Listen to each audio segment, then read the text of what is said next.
Hello friends, सो मेरा नाम है जयेश और आप देख रहे हैं जय मैम इंग्लिश एकेडमी। ठीक है। सो आज हम बात करने वाले हैं सपोज टू, है ना। सपोज टू का यूज इंग्लिश में इंग्लिश में कैसे किया जाता है। थोड़ा सा थ्रॉट प्रॉब्लम है तो आपको थोड़ा सा समझना पड़ेगा। ठीक है। यूज ऑफ सपोज टू का यूज इंग्लिश इंग्लिश में कैसे किया जाता है। ठीक है। तो फॉर्मूला नंबर 1 पॉजिटिव, निगेटिव और फॉर्मूला नंबर 2 इंटरोगेटिव। ठीक है। सो पहले इससे पहले हम रूल उसके देखें तो सबसे पहले मैं आपको बता दूं सपोज टू का मतलब। सपोज टू का मतलब होता है सिंपल। इसमें हिंदी में कोई इसका वर्ड नहीं है। हिंदी में आप बोलोगे तो समझेगा ही नहीं, हिंदी में कोई इसका वर्ड है ही नहीं। ठीक है। तो मैं आपको बता देता हूँ सपोज टू का मतलब होता है कि कोई भी नियम, कोई भी छोटे से छोटा नियम, बड़े से बड़ा नियम तो कोई तोड़े ना, उसके लिए भी हम उसको बोल सकते हैं एज एडवाइस। और कोई तोड़ देता है तो उसको भी हम बोल सकते हैं, है ना, कि ये तुम्हें नहीं करना चाहिए या ये तुम्हें करना चाहिए। इस प्रकार से हम बोल सकते हैं। कोई भी छोटे से छोटा नियम, जैसे आपके घर में चप्पल पहन के आना अलाउड नहीं है। ठीक है। तो आप उस पर्सन को भी बोल सकते हो जो नया है, जिसको पता नहीं है इसके बारे में, और उसको भी बोल सकते हो जिसने ये काम कर दिया है, वो गलती से पहन के आ गया है। ठीक है। तो समझे आपको, छोटे से छोटा नियम या बड़े से बड़ा नियम, ऐसा कोई जरूरी नहीं है कि बड़ा नियम है, गवर्नमेंट का नियम है उसी में यूज करेंगे। छोटे से आप घर में भी छोटा सा नियम बना सकते हो। आपके ऑफिस में भी कोई नियम होगा तो उस नियम के हिसाब से भी आप इसको बोल सकते हो। गॉट इट, समझा।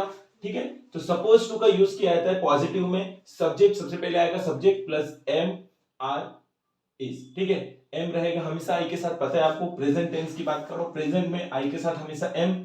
अगर प्लूरल एक से ज्यादा है तो आर यूज होगा, और थर्ड पर्सन सिंगुलर है तो इज होगा। ठीक है। अगर ये रहेगा, क्या बोलते हैं, पास्ट रहेगा, क्या रहेगा, पास्ट।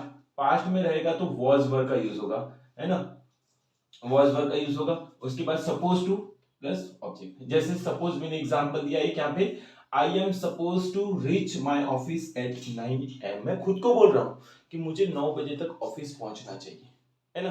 अब आप हिंदी में बोलोगे मुझे ऑफिस 9 बजे तक पहुंचना चाहिए तो हम तो शुड लगा देंगे, है ना। या फिर हम तो मुझे पहुंचना पड़ेगा तो हम हैव टू लगा देंगे, वैसा नहीं होता, है ना।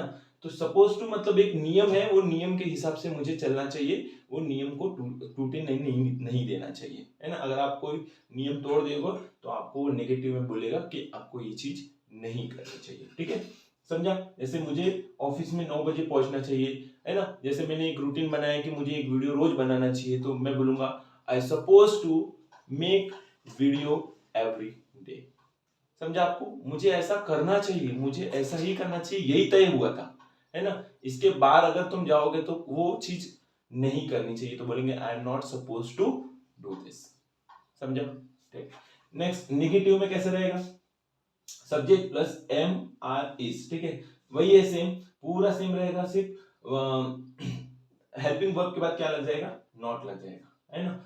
और सपोज टू पर ऑब्जेक्ट। ठीक है, जैसे I am not suppose to do that, I am suppose to do this, है ना, वो नहीं करके ये करना चाहिए, ऐसा हम बोल सकते हैं, है ना। I am not suppose to cross the red signal, है ना। मुझे रेड सिग्नल क्रॉस करना चाहिए क्या, वो ऑलरेडी बना हुआ है, रूल है ना, सबके लिए है, फॉलो करना चाहिए। तो मैं अपने आप को बोलूंगा तो क्या बोलूंगा, I am not suppose to cross the red signal. Got it. ठीक है। मुझे किसी की हेल्प करनी चाहिए तो मैं बोलूंगा I am suppose to help her या हिम, और बहुत सारे तो बोलूंगा I suppose to help them, I am suppose to help. इस प्रकार से होता है फ्रेंड्स। उसके बाद इंटरोगेटिव हम देखेंगे। इंटरोगेटिव में कैसा होता है, इंटरोगेटिव में क्वेश्चन पूछते हैं। क्वेश्चन किस प्रकार के क्वेश्चन, मुझे ये करना चाहिए क्या, मैं करूं क्या, ये इस प्रकार से। जैसे यहाँ पे क्या होगा, यहाँ पे हो जाएगा जो भी हेल्पिंग वर्ब है वो सबसे पहले आ जाएगी, है ना। एम रहेगा, आई, अगर आई खुद के बारे में पूछ रहा हूँ तो एम आ जाएगा। ठीक है, प्लूरल है, बहुत सारे लोग है, यू है, या फिर प्लूरल है, सेकंड पर्सन प्लूरल है तो आर आ जाएगा। प्रेजेंट की बात कर रहा हूँ मैं, ठीक है, थर्ड पर्सन सिंगुलर है तो इज आ जाएगा।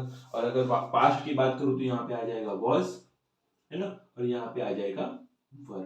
ठीक है, गॉट इट। उसके बाद आएगा subject plus subject, suppose to plus object. ठीक है। नेक्स्ट एग्जांपल मैंने दिया, I am suppose to cook food. मैं पूछ रहा हूं अपने घर वालों से, क्या पूछ रहा हूं, am I suppose to cook food, तो वो बोलेंगे no, you are not suppose to cook food, you are suppose to teach students, है ना। मेरा काम मैं टीचर हूं, मुझे मुझे क्या करना चाहिए, मुझे पढ़ाना चाहिए, ना कि कहना बनाना चाहिए। Got it? समझा आपको? आई होप आपको ये सपोज टू का पूरा कॉन्सेप्ट क्लियर हो गया होगा गाइस। अगर कोई क्वेश्चन है तो आप कमेंट में बता सकते friends. Till then take care and thank you so much and love you all friends.